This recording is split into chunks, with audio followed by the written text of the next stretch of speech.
I've got a project today. My muck boots have sprung a leak. So I found the hole, the crack, and I'm going to repair it. Now, every mechanic, homeowner, DIYer, artist, crafter, keeps, you know the old style, WD-40 and duct tape in their toolbox, because if you can't get it to move, duct tape it down. So, but one of the things I also carry in my toolbox is silicone, 100%, and that's what I'm going to use to fix my rubber boots today. So it's just a straight application. We're going to learn something, and let's get going. All right.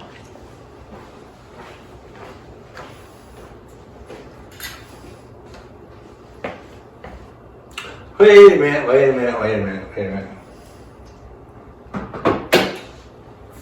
Talk about that like button. There's a like button down there, and then there's a dislike button. And you guys, I never know how you feel about my videos unless you like it or dislike it. So feel free to use either one. Okay, guys? All right.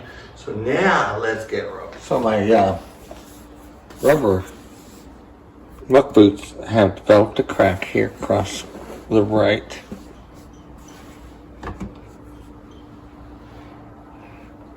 And I'm going to attempt to clean it up and repair it with black silicone.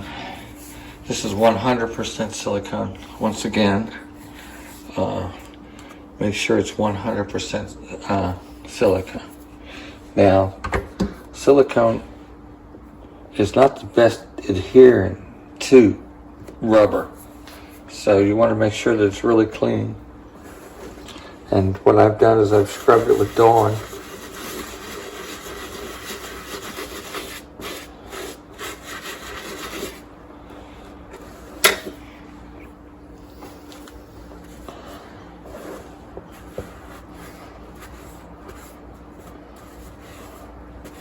I'm going to wipe off all the soap residue from that.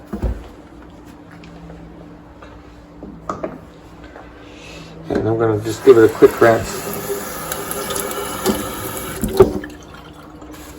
Come back and dry that spot immediately, because I don't want a lot of water to get inside my boot. So. And I don't want to have to work with wet rubber on top of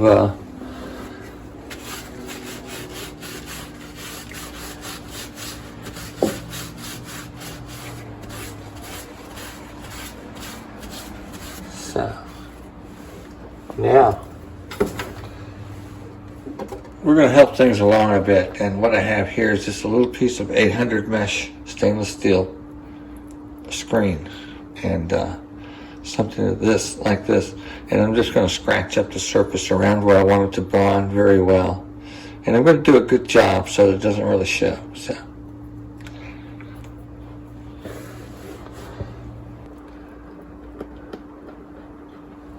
There we are. Now, I'm going to give this a good rinse again. There are a lot of things that you could use to rinse this off with. Acetone, but water will work just fine as long as you are quick with it and you don't let the water really soak in and become a problem with everything. Okay, so now let's see if we can get the cap off of this and get it loaded up. So these things are really on here good, so I may need pliers to pull it off. Let's see if this will work. There we are. And I'm going to cut down to where the hole is about 1/4 of an inch. So your guess is as good as mine where that is. I'm going to whack it off right about here first and see what that is. All right, these are my flush cuts. They're handy.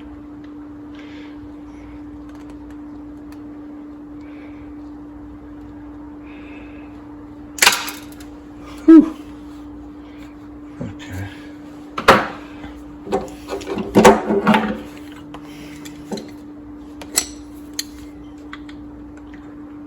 That's about right.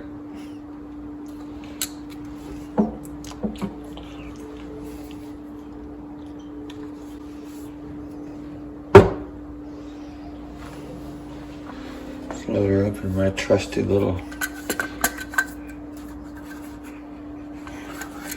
pop tube extractor device.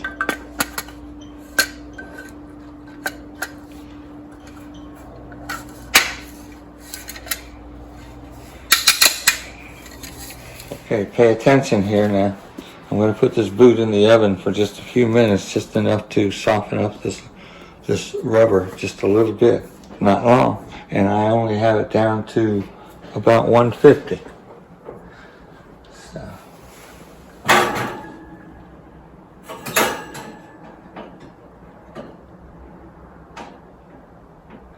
Okay.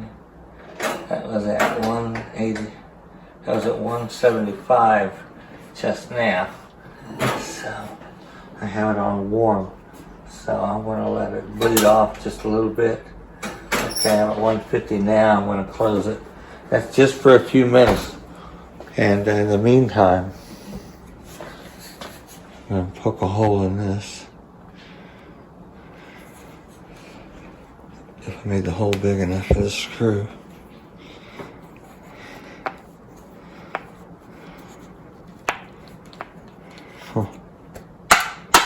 There we go. Hope it was long enough.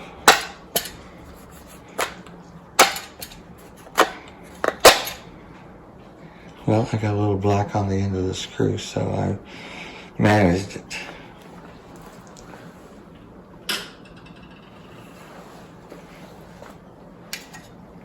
And it's already in the gun. So I'm just going to bring it up to the surface.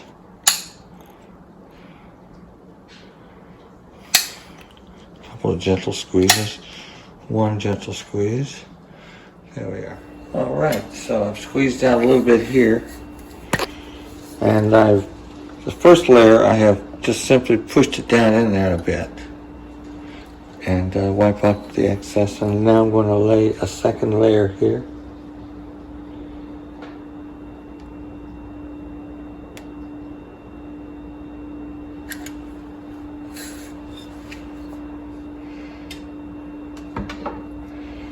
Nothing major here, just a paper towel to wipe it off.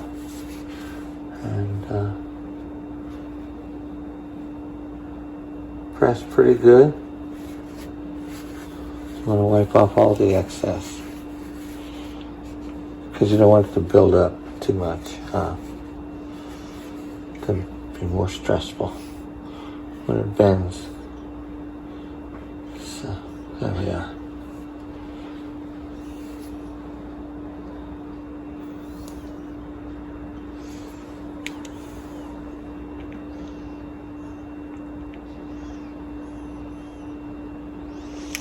I'll let it cure there. So here's another project for me while I've got the caulk gun out and I'm thinking about my shoes.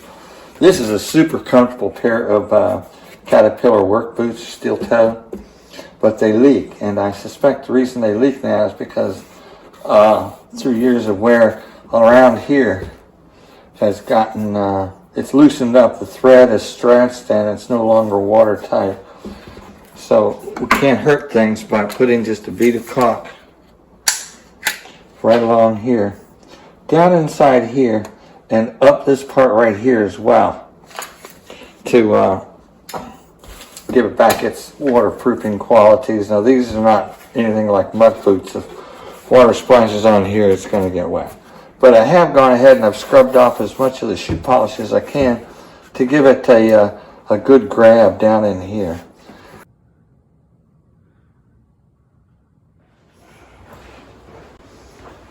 All right, so there we have it.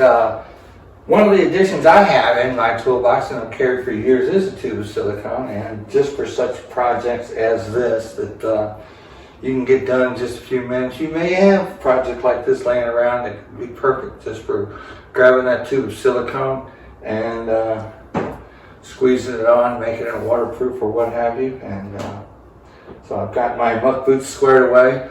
I've got my steel toe work boots squared away, and I'm going to call that a good day. All right. You folks take care now. Bye-bye.